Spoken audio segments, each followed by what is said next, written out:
Welcome, special soul, to another peaceful journey through history, where the gentle mist of dawn rises over medieval fields and the first light of morning touches thatched roofs and humble gardens scattered across the European countryside. Tonight, we step away from marble palaces and silk-draped chambers to discover a different kind of story, one that unfolds in smoky cottages and modest kitchens, where the vast majority of medieval people created meals from whatever the earth and seasons could provide. Before we begin, I just wanted to say thank you for joining, and I hope your thoughts start to slow and you start to rest. Also, comment down below what time it is where you live. Now let's get started. Picture a small village in the year 1200, where wood smoke curls lazily from chimney holes and the air carries the earthy scents of freshly turned soil, herbs drying in cottage doorways, and bread baking in communal ovens. Here, far from the grand feasts of nobles and the exotic spices of merchant tables, we find the true heart of medieval cuisine, the simple, ingenious, and surprisingly varied foods that sustained generations of hard-working people through centuries of change. This is not a story of deprivation and darkness, despite what many tales would have you believe. Instead, it's a gentle exploration of resourcefulness and tradition, of seasonal rhythms and community cooperation, of how ordinary people created extraordinary moments of comfort and nourishment from the humblest ingredients. We'll discover that medieval peasant food was far richer, more varied, and more flavourful than history books often suggest. A cuisine born of necessity, but elevated by centuries of accumulated wisdom about what the land could provide, and how human hands could transform simple ingredients into sustenance for body and soul. In the coming chapters, we'll wander through medieval gardens where herbs and vegetables grow in carefully tended plots, visit communal kitchens where neighbours share ovens and cooking wisdom, explore markets where local farmers trade the fruits of their labour, and sit beside cottage hearths where families gather for meals that connect them to the rhythms of earth and season. We'll taste the dark, hearty bread that formed the foundation of every meal, sample the thick pottages that simmered over glowing coals throughout long winter days, and discover the surprising variety of foods that appeared on peasant tables throughout the changing year. We'll learn how medieval people preserved summer's abundance for winter's scarcity, how they turned wild plants into medicine and food, and how they created moments of celebration and feast even within lives of apparent simplicity. This is a story told in whispered recipes passed from mother to daughter, in the patient rhythm of grain being ground into flour, in the gentle bubble of stews that fed entire families from a single pot. It's about the comfort of familiar flavours, the anticipation of seasonal treats, and the profound satisfaction that comes from creating nourishment with your own hands from ingredients you've grown, gathered, or carefully preserved. So settle in comfortably as we begin this gentle exploration of medieval peasant cuisine, a journey that will reveal how ordinary people, living seemingly simple lives, created a food culture that was both deeply practical and surprisingly rich in flavour, tradition, and quiet joy.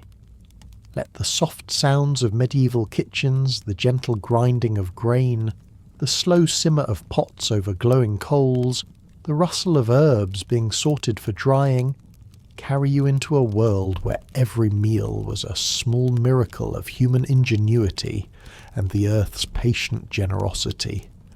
Sleep well, and dream of kitchens where the simplest ingredients became sustenance for both body and spirit, where every meal connected families to the eternal rhythms of seed time and harvest, and where food was not just fuel but a daily celebration of life's most basic and precious gifts. Now let's picture a small village nestled in a valley, perhaps in 13th century England or France, where narrow paths wind between modest homes, and the rhythms of daily life follow patterns as old as agriculture itself. Here, in this peaceful rural world, we begin to understand how the vast majority of medieval people lived, worked, and found sustenance in lives that were both challenging and deeply connected to the natural world around them. As the soft light of early morning filters through small unglazed windows, imagine stepping into a typical peasant dwelling, a structure that might seem impossibly modest by modern standards, yet served as the warm centre of family life for generations of medieval people. The cottage before us consists of a single room, perhaps 20 feet long and 15 wide, with walls of wattle and daub, woven branches covered with a mixture of clay, dung and straw that dried to create walls both sturdy and surprisingly effective against the elements. The roof, thatched with straw or reed, slopes steeply to shed rain and snow, while smoke from the central hearth finds its way out through a simple hole in the roof, or, in more prosperous homes, a basic chimney. The floor beneath our feet is packed earth, swept clean, and sometimes covered with rushes or straw that provide insulation and absorb moisture. This earthen floor, so different from the marble and mosaic surfaces of wealthy homes, connects the family directly to the soil that sustains their lives, a constant reminder that their prosperity rises from and returns to the ground beneath their feet.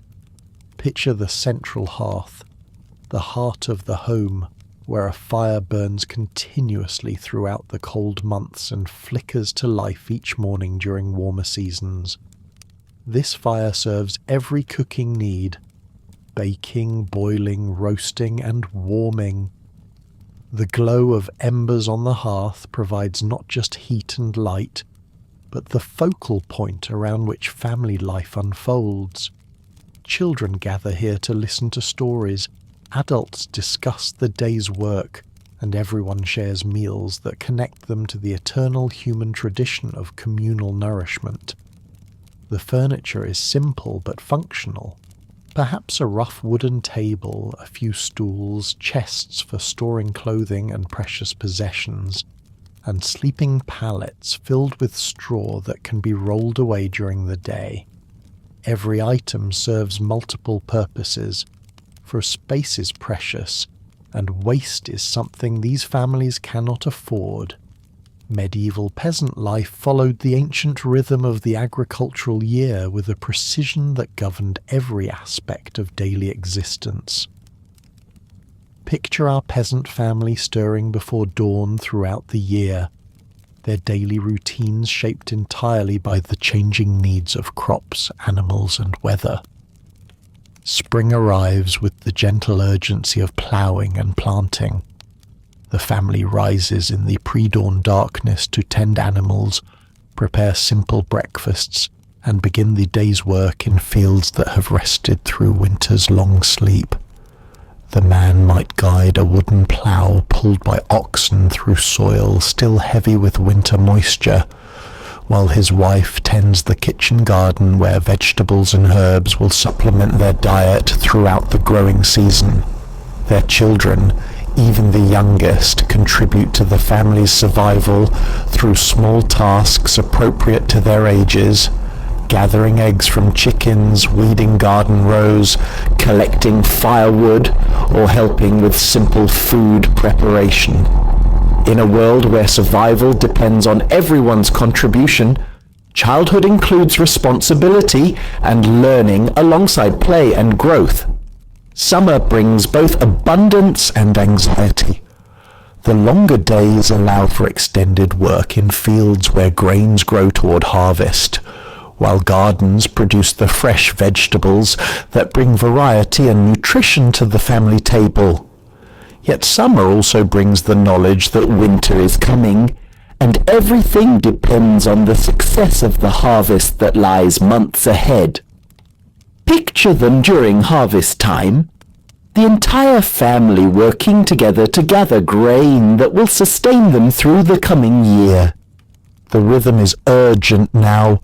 Weather can destroy months of work in a few days, so every hand is needed to bring in crops safely.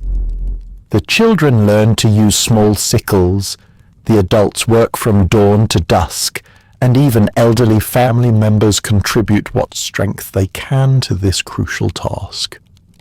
Autumn's arrival brings both relief and preparation. The harvest is complete, and the family knows whether this year will bring plenty or scarcity. Now begins the crucial work of preservation, drying herbs, salting meat, storing grain in ways that will prevent spoilage through the long months ahead. Every technique for extending food's life becomes essential knowledge, passed from parent to child like precious heirlooms. Winter transforms the cottage into a shelter against cold and scarcity. The family huddles closer to the hearth, shares meals that stretch limited supplies, and waits for spring's return with patience born of centuries of ancestors who survived similar challenges. The long nights are filled with tasks that can be done by firelight, mending tools, spinning thread, telling stories that preserve family and community history. The spectre of hunger, a constant companion. In this gentle exploration of medieval life, we cannot ignore the reality that shaped every food decision, every meal, every celebration, the ever-present possibility of hunger. Picture our peasant family not as victims of constant starvation, but as skilled practitioners of the art of managing scarcity with wisdom accumulated over generations. Medieval peasants lived with an awareness of food's preciousness that modern abundance has largely erased from our experience. Every grain of wheat, every egg, every vegetable from the garden represented not just sustenance, but security against the uncertainties that could disrupt food supplies without warning. Poor harvests, disease among animals, political conflicts that prevented normal trade and agriculture. The meals that sustained these families were carefully calculated to provide maximum nutrition and satisfaction from available ingredients. A peasant housewife developed an intuitive understanding of how to combine foods for both nutritional balance and appealing flavors, how to stretch small amounts of expensive ingredients like meat or cheese across multiple meals, and how to create filling, satisfying dishes from humble ingredients like grains and vegetables. Picture her planning meals not just for today, but for the weeks and months ahead, understanding that decisions made in autumn's abundance would determine whether the family thrived or merely survived through winter's scarcity. Her knowledge of food preservation, seasonal availability, and nutritional needs represented a form of expertise as sophisticated as any formally educated cook, developed through daily practice and the high stakes of family survival. The art of making do, resourcefulness as a way of life. Medieval peasant cuisine emerged from the marriage of necessity and creativity, the human to find nourishment, comfort, and even pleasure within the constraints of limited resources. Picture our peasant cook approaching each meal as a puzzle to be solved. How to create satisfaction and nutrition from whatever ingredients are available. How to vary flavors and textures to prevent monotony. How to make every morsel count toward the family's health and happiness. This resourcefulness extended beyond the kitchen to every aspect of food procurement and preparation. Peasant families foraged for wild plants that could supplement cultivated foods, gathering nuts in autumn forests, finding early spring greens that provided fresh nutrition after winter's preserved foods, collecting berries and wild fruits that added sweetness and variety to the family diet. They developed relationships with neighbours that created informal networks of food sharing and mutual support. When one family's cow provided more milk than they could use immediately, they might trade some for another family's excess eggs or vegetables.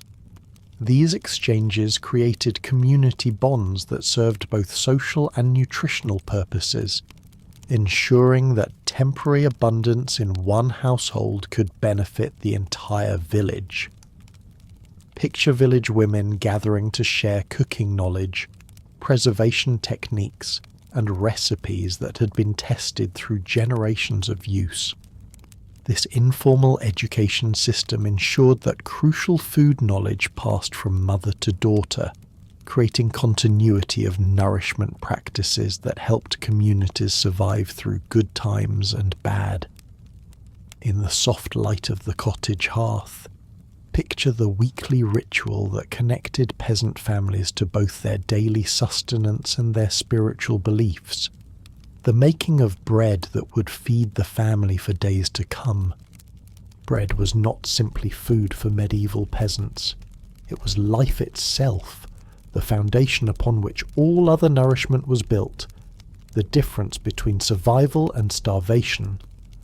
The grain that became this precious bread represented months of labour, ploughing, planting, weeding, harvesting, threshing, winnowing, and grinding. Every loaf contained within its crust the patient work of human hands cooperating with soil, sun, and rain to create sustenance from seed. The bread that fed the family carried within it the essence of the fields they worked, the weather they endured, and the hope that sustained them through each agricultural cycle. Picture the peasant woman mixing her dough in a wooden bowl, worn smooth by generations of use, her hands working water and flour into a mass that will transform through the ancient magic of fermentation and fire into the staff of life.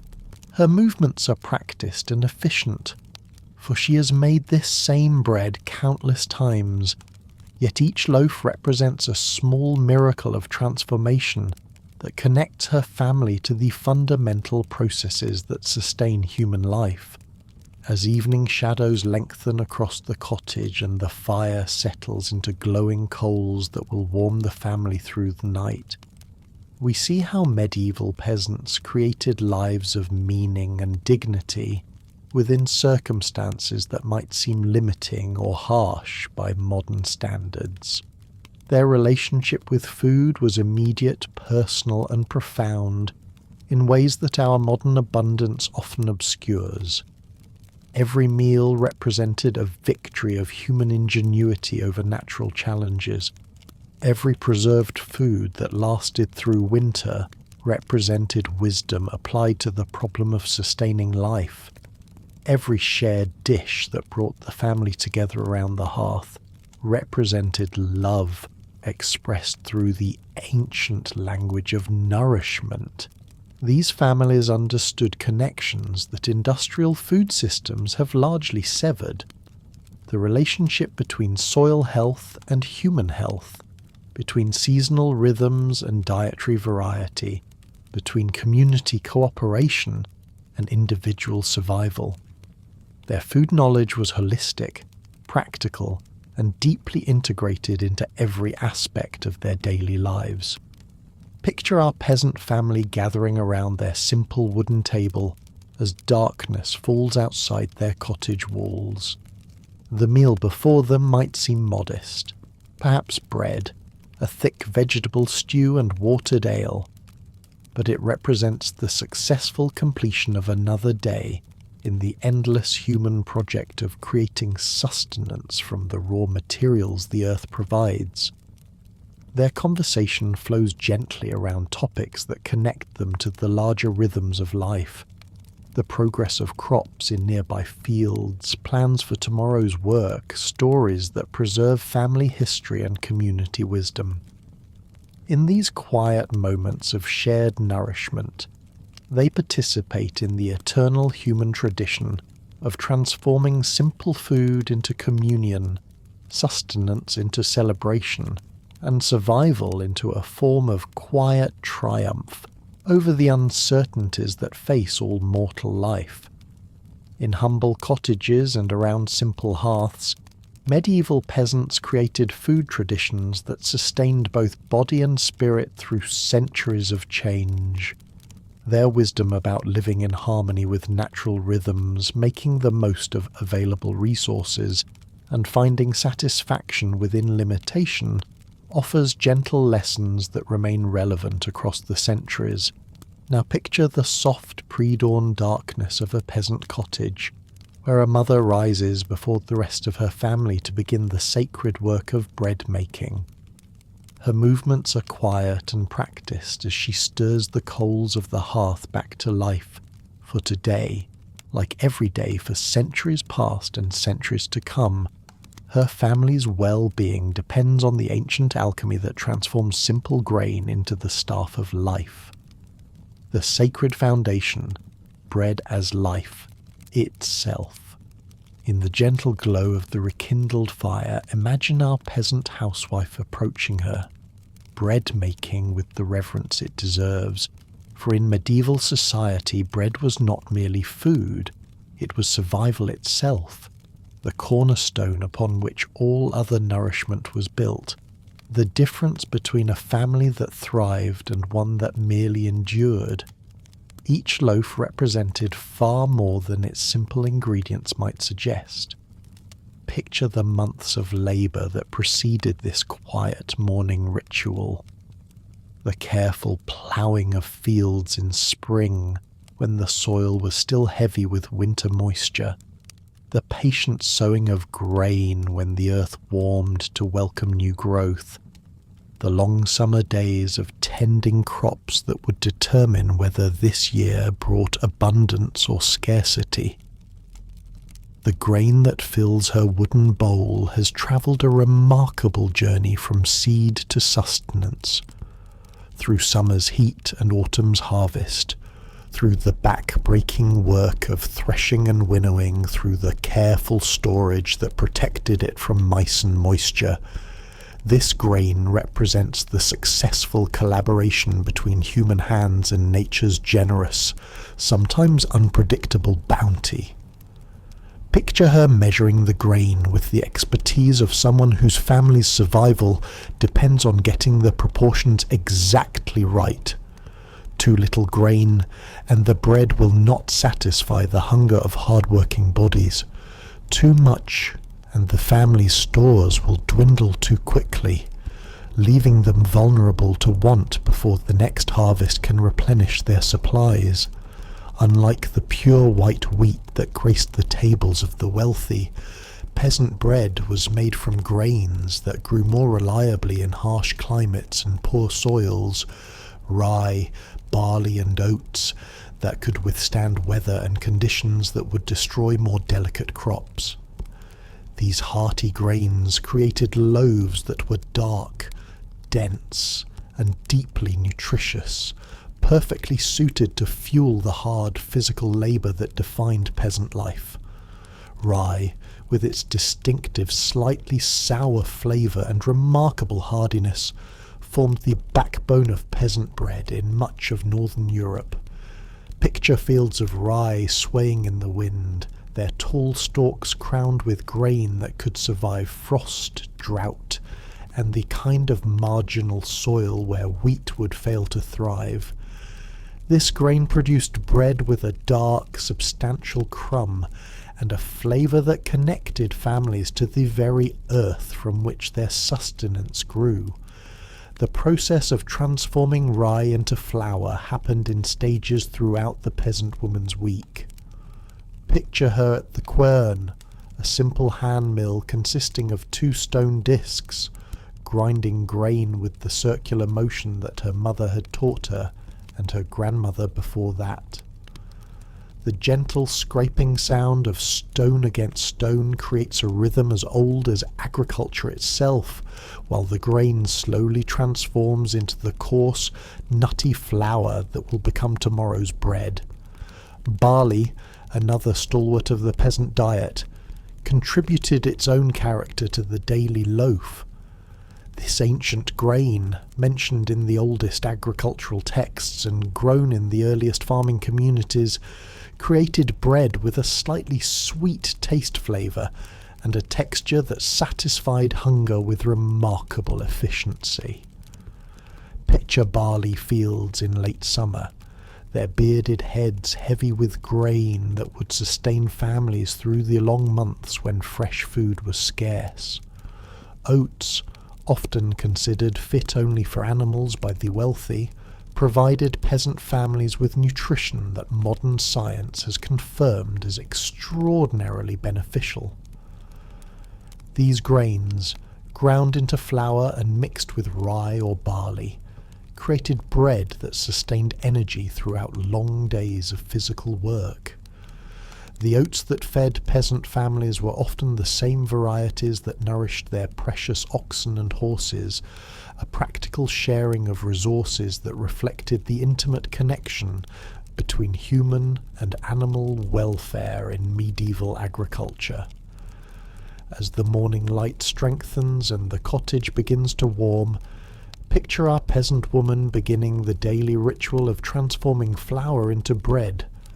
Her wooden bowl, worn smooth by generations of use, receives the measured flour, while her hands work in movements that have been refined through countless repetitions.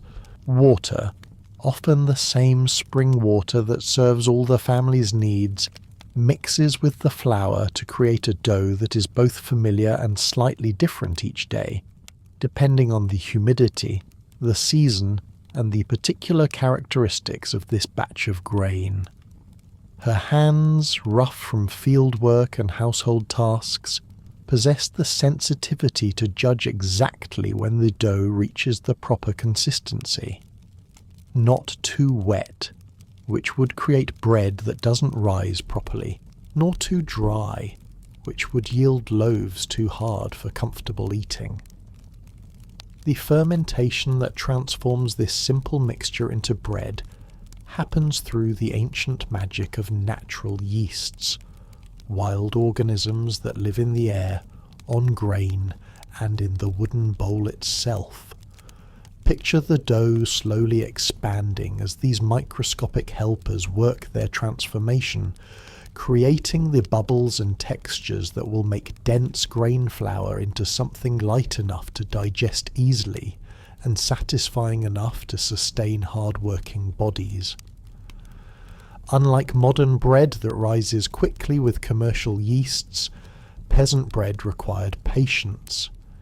The dough might rest for hours, slowly developing the complex flavours and textures that made each loaf both nutritious and satisfying. During this waiting time, our peasant woman continues with other essential tasks, tending the fire, preparing other foods, caring for children and animals, but always with part of her attention on the bread that represents her family's most fundamental need. In many villages, the actual baking of bread happened not in the individual cottages, but in communal ovens that served entire communities.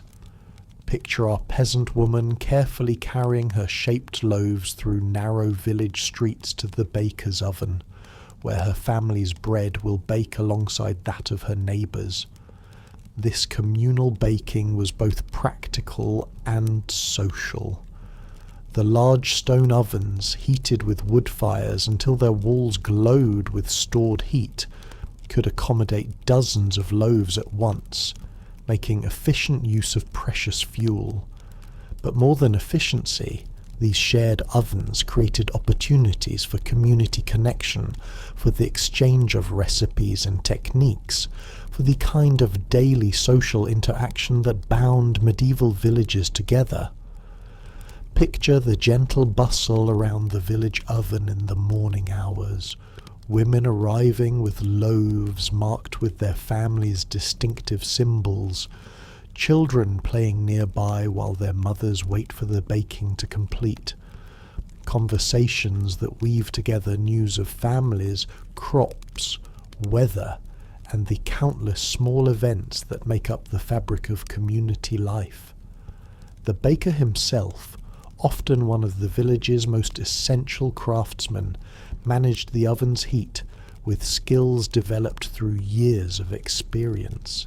His knowledge of how to judge temperature by the feel of air above the stones, how to arrange loaves for even baking, how to time each batch for perfect results, made him a crucial figure in the daily survival of every family in the village. In our gentle exploration of medieval bread, we cannot avoid acknowledging the darker chapters when normal grain supplies failed and families faced the terrible choice between hunger and creative desperation. Picture our peasant woman during a harsh winter following a poor harvest, standing before her nearly empty grain stores and knowing that her family's survival depends on her ability to stretch these precious supplies with whatever ingredients she can find. Famine bread, created during times of scarcity, revealed both the desperation and the remarkable resourcefulness of medieval peasants. When rye and barley became too precious to use in normal quantities, peasant cooks learned to extend their grain with ingredients that would have horrified them in times of plenty, but which could mean the difference between life and death when starvation threatened. Picture her gathering acorns in the forest, nuts that in better times might have fed only the pigs, but which could be ground and mixed with precious grain to create bread that, while bitter and coarse, still provided essential nutrition. The process of preparing acorns required knowledge passed down through generations. How to leach out the bitter tannins that made them unpalatable, how to dry and grind them into flour that could blend with dwindling grain supplies. Beans, usually reserved for pottage and stews, might be dried, ground, and incorporated into bread during desperate times. The resulting loaves were heavy and dense, but they provided protein and sustained energy that helped families survive until better times returned. Picture children learning to eat this survival bread without complaint, understanding even at young ages that their family's very existence depended on making do with whatever sustenance could be created. In the most desperate circumstances, when even acorns and beans were scarce, peasant bakers learned to incorporate tree bark into their bread. The inner bark of certain trees, birch, oak, and pine, could be dried, ground, and mixed with tiny amounts of precious grain to create loaves that were more survival ration than actual bread, but which still provided enough nutrition to keep families alive through the darkest periods of medieval life. Medieval peasant bread bore little resemblance to the light, airy loaves that modern abundance has made common. Picture instead dense, dark loaves with coarse textures that reflected both their humble ingredients and their practical purpose. This bread was designed not for pleasure but for sustenance, to provide maximum nutrition and lasting satisfaction from whatever grains the family could afford or grow. The crust of peasant bread was thick and dark, protecting the interior from spoilage and providing its own distinctive flavour and nutritional value. Picture families breaking these hearty crusts with strong teeth and patient chewing, understanding that every morsel represented precious calories that would fuel another day of essential work. The crumb inside was dense and sometimes uneven, shot through with the darker specks of bran and germ that modern milling removes, but which provided medieval peasants with fibre, vitamins and minerals that their bodies desperately needed.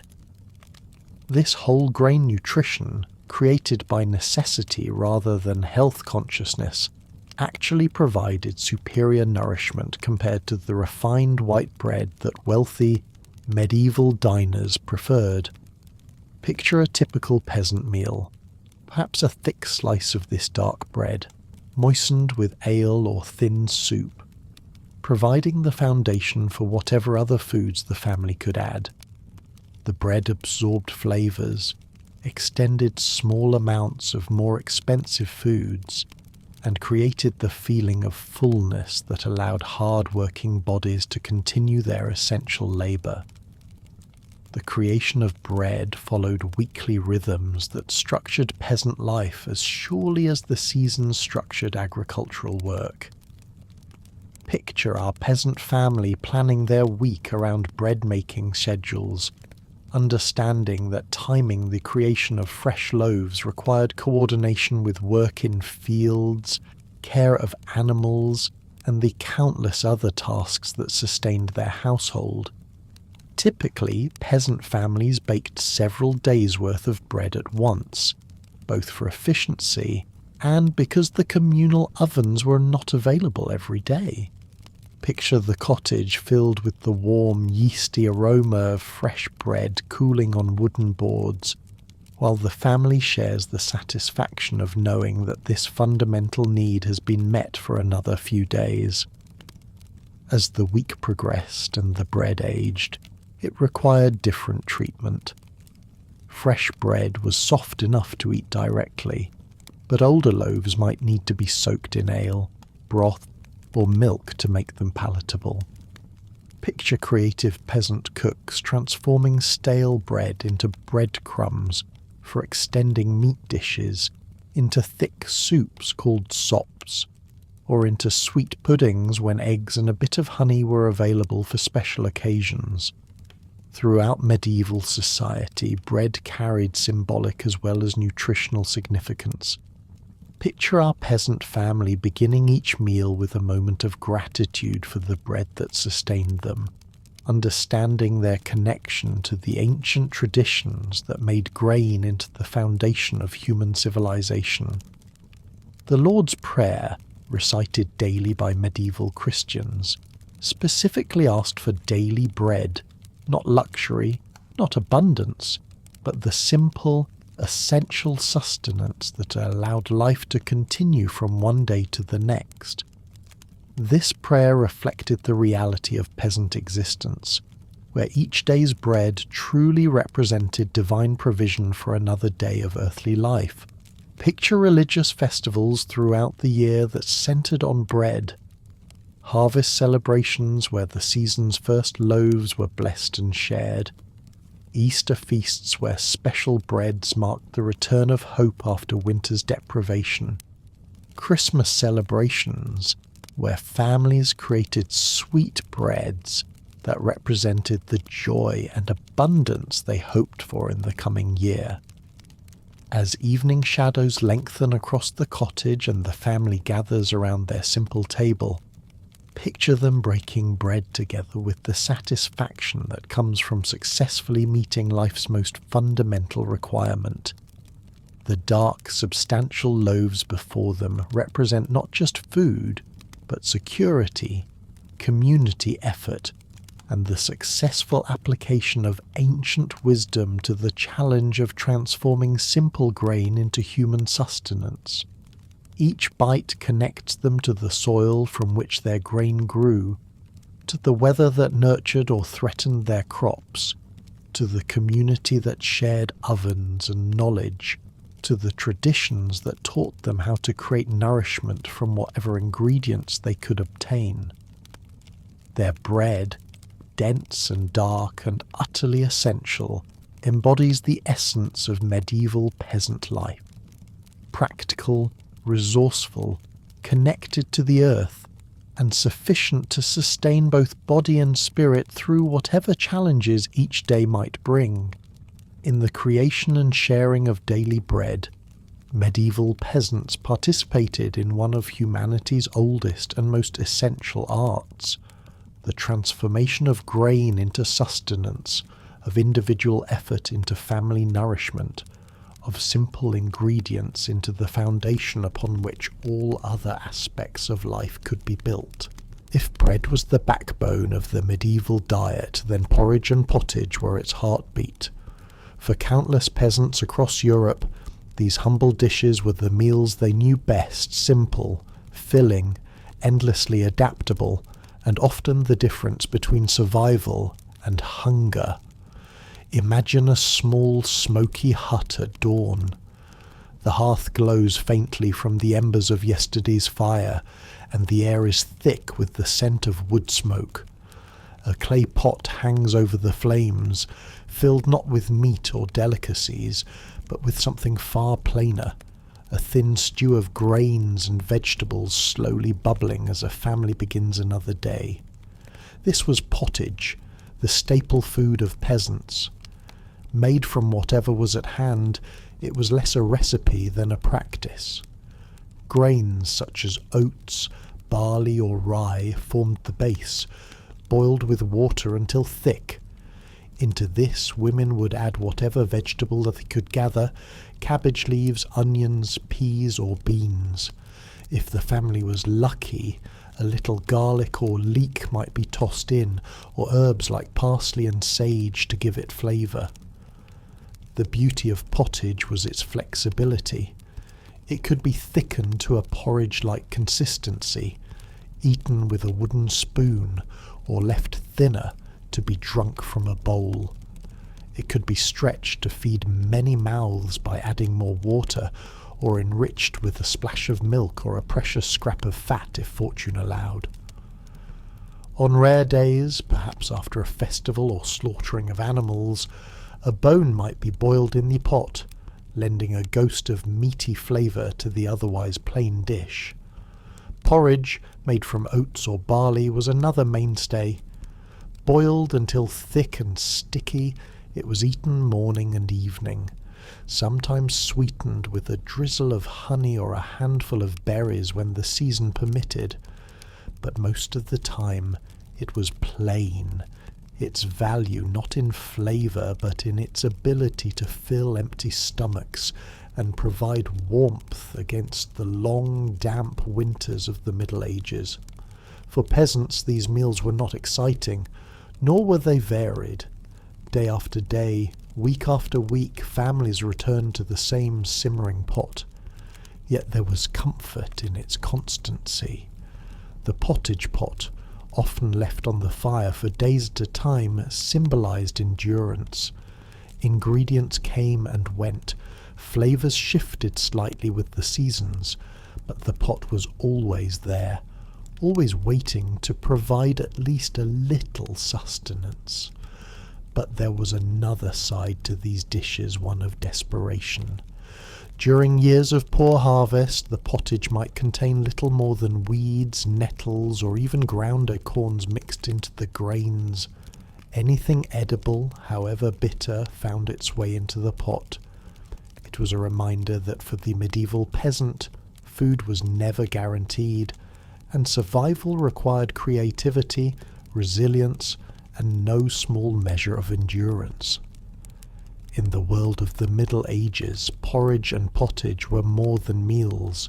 They were a way of life, a quiet testament to the resourcefulness of ordinary people who managed to endure hardship with nothing more than a pot, a fire, and the land itself. If pottage filled the bellies of peasants, then meat filled their imaginations. In the Middle Ages, the thought of a roasted joint of pork or a hearty stew of beef was a dream for most peasants, something rare, something precious, and often far beyond reach. For the poor, meat was not a daily food. It was a luxury reserved for feast days, festivals, or those rare moments when fortune allowed. The wealthy lords who controlled the land dined on roasted venison, swan, or even peacock. But for peasants, the reality was far humbler. At best, they might receive salted scraps of pork fat, bits of offal, or a bone to flavour their pottage. Pigs were the most accessible source of meat for peasants, and even then a family might slaughter only one pig a year.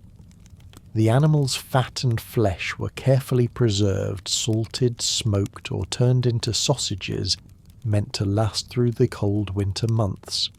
Nothing went to waste. The head, feet, and even blood were transformed into meals, for peasants could not afford to be choosy. Cattle were far too valuable alive for their labour in the fields and their milk. Chickens, too, were rarely eaten, as their eggs were more useful than their meat, and so the peasant's diet remained thin, stretched by necessity, with meat appearing as a rare treat rather than a staple. Hunting was another matter entirely. The forests and game belonged to the lord, and poaching was forbidden. To be caught hunting a deer or even a rabbit could mean harsh punishment, fines, beatings, or worse.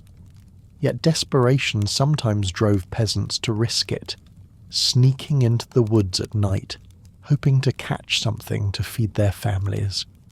The meat they brought home, though dangerous to obtain, was more than food. It was a taste of freedom, a reminder of what was denied them.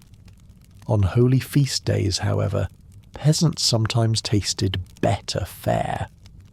Festivals, weddings, or communal gatherings might include roasted meats shared among the village. These days were remembered long after bright sparks of joy in a diet otherwise ruled by pottage and bread. But even with these rare tastes, the truth remained.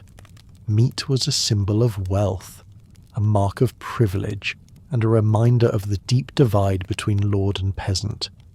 For the poor, it was not daily sustenance, but memory, longing, and hope.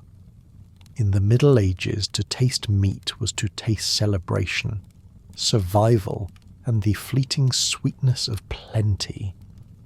And for peasants, it was a reminder that even in the harshest life, moments of richness, however rare, could still be found.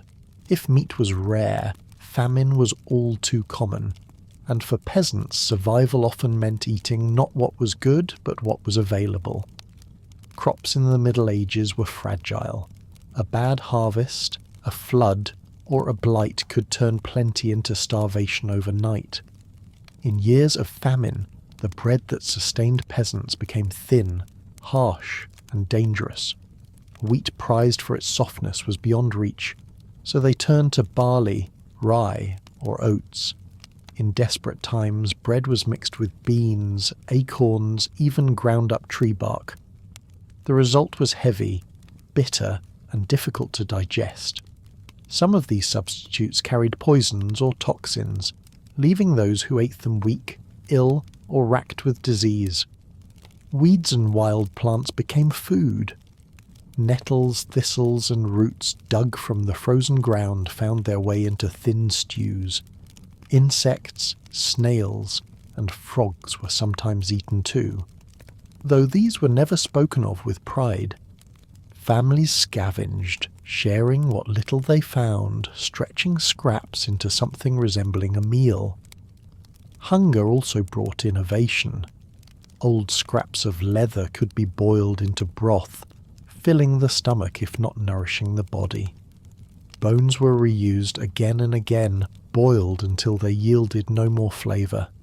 It was a grim resourcefulness, born from necessity.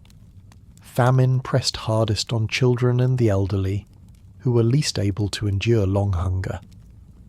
Mortality soared in bad years, and entire villages might waste away. Yet there was resilience too. Peasants leaned on one another, communal ovens, shared meals, and traditions of mutual aid kept many alive. Festivals and feast days took on deeper meaning in such times.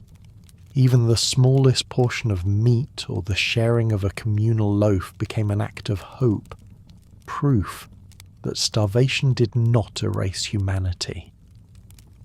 For peasants, famine was not only hunger of the body but hunger of the spirit, a test of endurance, a cycle that taught them to survive on almost nothing and to endure.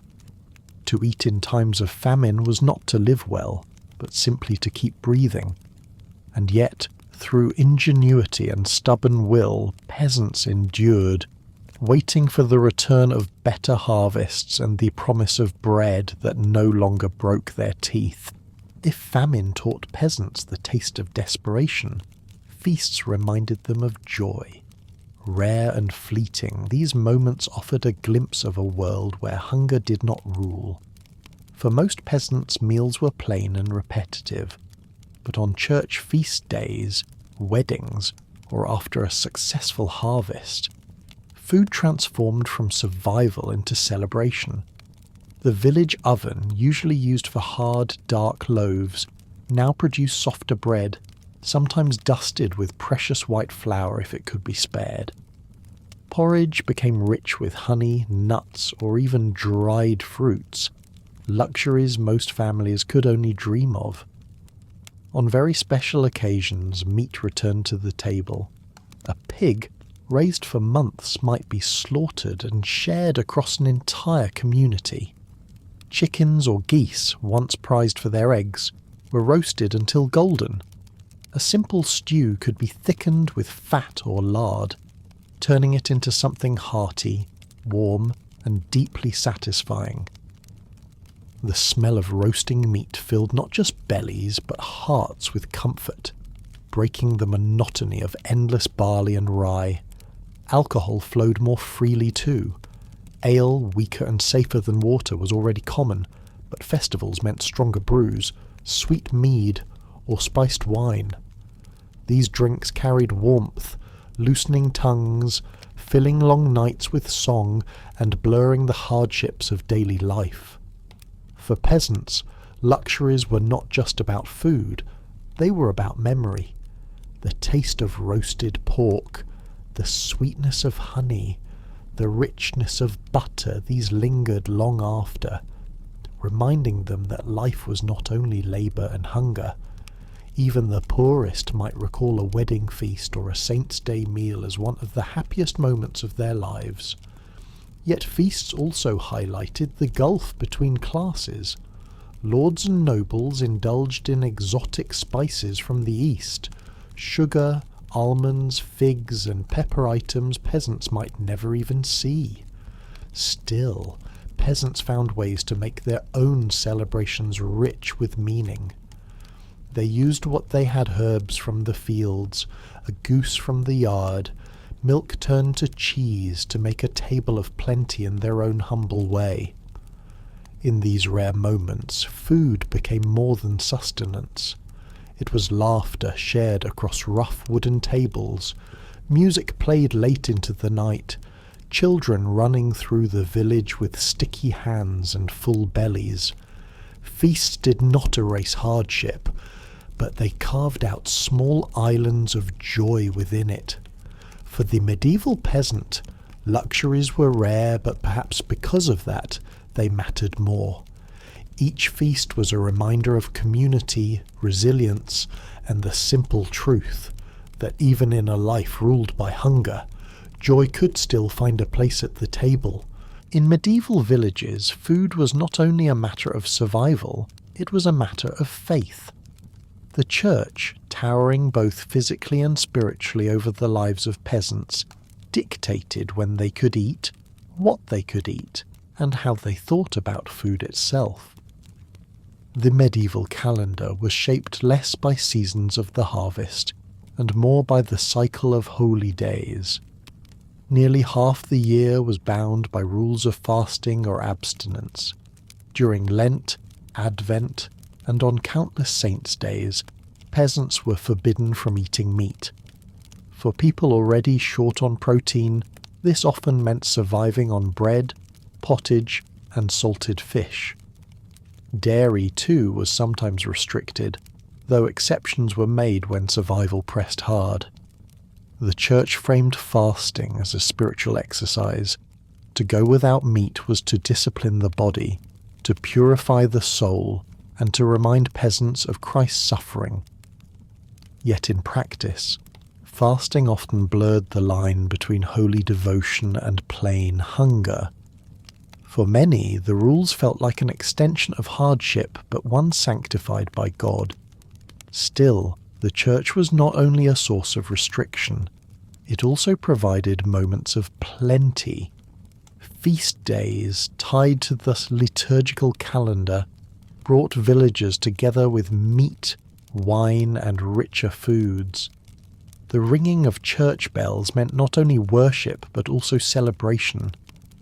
Peasants looked forward to Easter or Christmas not only for their spiritual meaning, but for the chance to eat better than they had in months. Monasteries also shaped how food was understood. Monks cultivated herbs, brewed ale, and managed fish ponds that influenced diets across Europe. In some cases, monasteries even shared food with local villagers, offering bread or pottage to the poor. For the peasant at the bottom of society, this charity could mean the difference between life and starvation. But the church's influence extended beyond the table into the very language of food. Gluttony was one of the 7 deadly sins, while fasting was seen as a path to salvation. Eating too much was a danger to the soul, yet going hungry was framed as holy endurance. Food was never just material, it was moral. For medieval peasants, then, eating was never simple. Each bite carried spiritual weight. To chew bread during Lent was to participate in an act of obedience. To drink ale on a feast day was to join a sacred community. Even the poorest villager, with little more than a crust of rye, ate under the gaze of God and his church. In a world where food was scarce, the church gave it meaning beyond survival. Hunger was not only endured but sanctified, and feasts were not just for the body, but for the soul. And so our gentle journey through medieval kitchens draws to a peaceful close, like evening shadows settling across thatched roofs, and candlelight beginning to flicker in cottage windows throughout the countryside.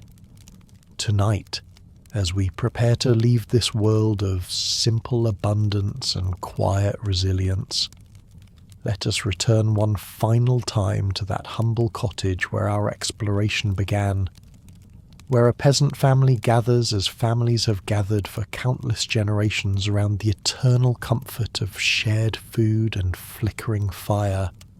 Picture the soft twilight of a medieval evening, perhaps in late autumn when the harvest is complete and the family's stores are safely gathered for the winter ahead. Wood smoke curls lazily from the cottage chimney, carrying the warm scent of burning oak and the gentle aroma of a meal that has been simmering slowly throughout the day. Through the small window we see the golden glow of hearthlight that speaks of home, safety, and the quiet satisfaction of another day's survival transformed into another evening's peace. Step with me across the threshold one last time into the familiar single room where we have spent so many peaceful hours discovering the secrets of medieval peasant cuisine. The earthen floor beneath our feet is swept clean and scattered with fresh rushes that release the gentle scent of dried meadow grass with each step.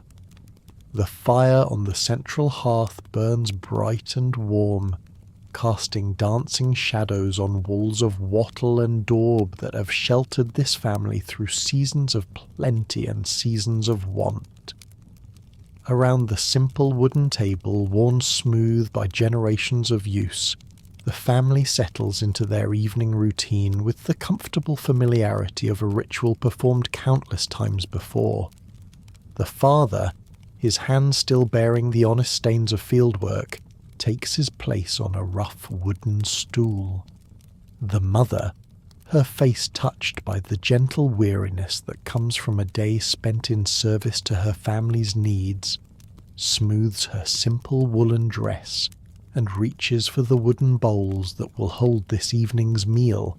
Their children, faces bright with the healthy colour that comes from lives lived largely outdoors, gather eagerly around the table. Even the youngest understands that this moment, this gathering around food prepared with loving hands, represents something precious and essential, a daily celebration of family bonds and the successful completion of another day's challenges. Picture the wooden bowls, carved perhaps by the father's own hands during long winter evenings, being filled with thick pottage that has bubbled gently over the coals throughout the day. Steam rises from each bowl like small prayers of gratitude, carrying the earthy aroma of barley and vegetables, the comfort of herbs gathered from the family's own garden, the satisfaction of a meal that will warm their bodies and nourish their spirits through the evening hours ahead. What we witness here is not poverty, but richness of a different kind. The wealth that comes from understanding exactly what is needed for happiness and having the skill to create it from whatever the earth provides. These bowls of pottage, dark with barley and vegetables, thick with the wisdom of generations of cooks who understood how to create satisfaction from humble ingredients, represent a form of abundance that has nothing to do with luxury and everything to do with sufficiency. The bread that accompanies this evening meal, dense, dark, fragrant, with the honest flavour of rye and the sweetness of grain transformed by fire, connects this family to the very soil from which their sustenance grows. Each bite requires the patient chewing that acknowledges food's preciousness, while every morsel provides the solid nutrition that will fuel tomorrow's essential labour. Picture the quiet conversation that flows around this simple table as the family shares not just food, but the events and observations that have filled their day. Perhaps the father speaks of the neighbour's fields, ready now for winter ploughing. The mother might mention the herbs she gathered today, now hanging in bundles from the cottage rafters to dry for winter's use. The children contribute their own small observations, a bird's nest discovered in the hedgerow, the first ice noticed in the water barrel this morning, the gentle signs that mark the turning of seasons.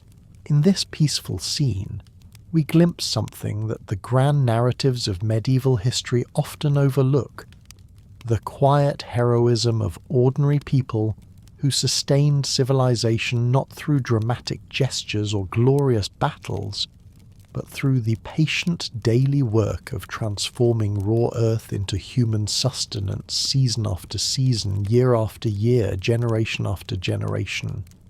The mother ladling pottage into wooden bowls participates in an unbroken chain of nourishment that stretches back to the very beginnings of human agriculture and forward to our own time. Her knowledge of which wild greens can supplement the family diet, how long grain stores can safely last, which combinations of simple ingredients create the most satisfying meals. This wisdom represents a form of scholarship as sophisticated as any academic learning, earned through practical experience and the high stakes of family survival.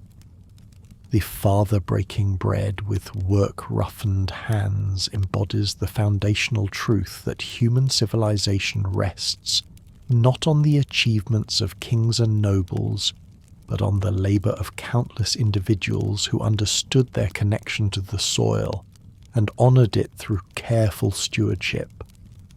His ability to coax grain from difficult earth, to judge weather patterns that determine harvest success, to make the 1,000 small decisions that mean the difference between plenty and want. These skills sustained the medieval world as surely as any military victory or political alliance. Picture their children absorbing lessons that no school could teach: how to recognize the signs that predict good or poor harvests, how to preserve summer's abundance for winter's need, how to find nourishment and satisfaction within whatever circumstances life provides. These lessons, passed through countless generations of peasant families, created the foundation of agricultural knowledge that fed medieval Europe and continues to inform our understanding of sustainable living today. What our medieval peasant family understood, gathered around their simple evening meal, was something that modern abundance sometimes obscures: the deep satisfaction that comes from having exactly what is needed, no more and no less. Their pottage may seem humble compared to elaborate medieval banquets or modern culinary sophistication, but it represents something far more precious: the perfect alignment between human need and natural provision, between family labour and family nourishment, between the earth's gifts and human gratitude. This is not the satisfaction of excess, but the more profound contentment that comes from sufficiency achieved through wisdom, effort, and the kind of practical knowledge that can only be earned through lived experience. Every spoonful of pottage connects them to the cycle of seasons that governs all agricultural life, to the community that shared knowledge and resources, to the traditions that taught them how to transform simple ingredients into genuine nourishment.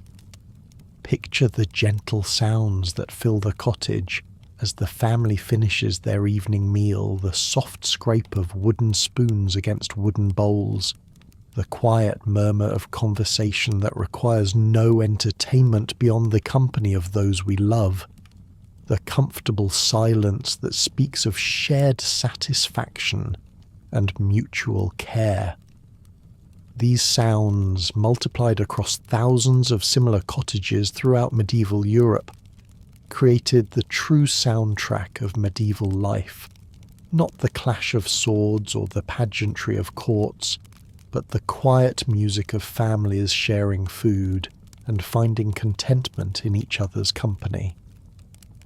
As the evening deepens and the fire settles into glowing coals that will warm the cottage through the night, our peasant family prepares for rest with the satisfaction that comes from another day successfully completed. Tomorrow will bring its own challenges, work in field or garden, the endless tasks of maintaining household and family, the constant dance between human effort and natural provision that defined medieval life.